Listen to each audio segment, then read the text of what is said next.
في القلب مشاعر أخفيها قد أشرقت الشمس عليها. بسم اللہ الرحمن الرحیم۔ حضرت ابو امامہ رضی اللہ تعالیٰ عنہ سے روایت ہے کہ میں نے عرض کیا یا رسول اللہ صلی اللہ علیہ وسلم، مجھ کو کسی بڑے عمل کا حکم دیجیے۔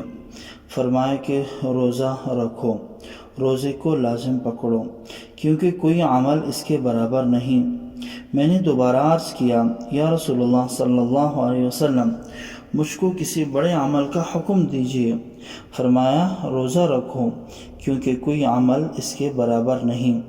میں نے تیسری بار پھر عرض کیا یا رسول اللہ صلی اللہ علیہ وسلم، مجھ کو کسی بڑے عمل کا حکم دیجیے۔ فرمایا روزہ رکھو، کیونکہ اس کی مثل نہیں۔ معلوم ہوا کہ روزہ ایک عظیم عمل ہے اور ایک عظیم عبادت ہے، اس سے بڑھ کر ثواب میں کوئی عمل نہیں ہو سکتا۔ مسئلہ ہے کہ کسی نے زبردستی روزہ دار کے منہ میں کوئی کھانے کی چیز ڈال دی اور وہ چیز حلق سے اتر گئی، تو اس صورت میں روزہ ٹوٹ جائے گا، صرف قضا لازم ہوگی، کفارہ نہیں۔ قضا یعنی کہ بعد میں ایک روزہ وہ رکھے گا۔ مسئلہ ہے کہ اگر کسی کو روزہ یاد تھا اور کلی کر لیا، کلی کے دوران بغیر اختیار کے پانی حلق سے اتر گیا، تو روزہ فاسد ہو جائے گا، قضا لازم ہے، کفارہ نہیں۔ سگریٹ نوشی، بحالت روزہ سگریٹ نوشی سے روزہ فاسد ہوگا، صرف قضا لازم ہے۔ لیکن یہ حکم اس شخص کے لیے ہے کہ جو سگریٹ پینے کا عادی نہ ہو۔ اگر ایک شخص سگریٹ پینے کا عادی ہے، وہ روزے کی حالت میں سگریٹ پیتا ہے، تو وہ اس پر پھر قضا بھی ہے اور کفارہ بھی ہے، یعنی کہ ایک روزہ بھی رکھے گا، ساتھ میں وہ 60 روزے بھی کفارے کے رکھے گا۔ حقہ پینے کا بھی یہ حکم ہے۔ اگر ایک آدمی جو ویسے ہی ایک دو ویسے پھونک لگاتا ہے تو اس سے تو فرق نہیں پڑتا ہے، لیکن بشرطے کہ وہ حقہ پینے کا عادی نہ ہو۔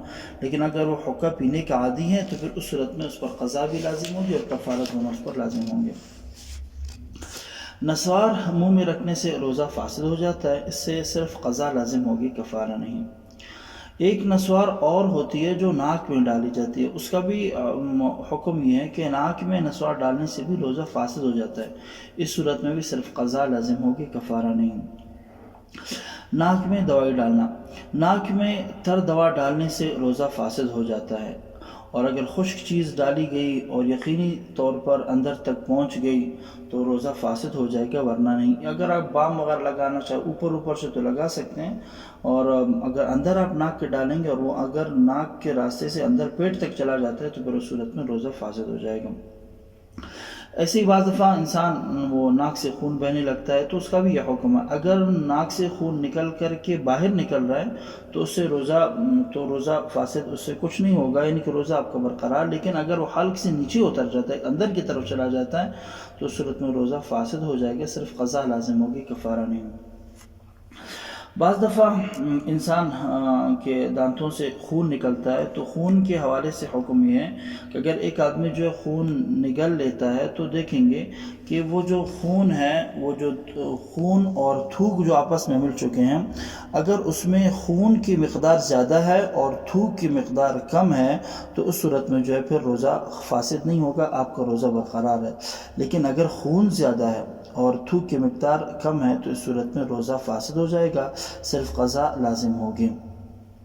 اور اگر تھوک زیادہ ہے بتا دیا اور خون کم ہے تو اس صورت میں روزہ فاسد نہیں ہوگا۔